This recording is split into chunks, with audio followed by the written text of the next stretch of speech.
Hello mga kaibigan, malalaman po natin sa pamamagitan ng ilaw at iba pang detalye kung alin dito yung original at alin dito yung Xerox o yung photocopy. Mga kaibigan, tingnan nyo mabuti.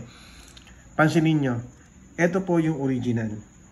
Meron po silang mga ganan-ganan sa kanyang papel. At ito po yung Xerox o yung photocopy. Ayan. Wala po siya nakalagay. So, ayan o. Ito original. Kita nyo naman. At ito yung ating photocopy. Okay? So, iyan ang isa sa mga palatandaan ng original at Xerox na photocopy ng bagong certificate of registration ngayon. Kita nyo naman. And then, sa harapan, mga kaibigan, mapapansin mo naman na magkaiba siya ng kulay. Ito yung original, yung nasa harapan, at ito yung Xerox o yung photocopy. Kita nyo naman na halos magkaiba sila ng kulay.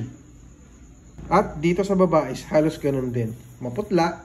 Ito yung medyo matingkad, yung original. So yan mga kaibigan, ito yung mga ilang tips o paraan para malaman mo na original at o photocopy ang inyong bibiling motor sa kanyang certificate of registration. Ayun, kitang-kita nyo naman mga kaibigan.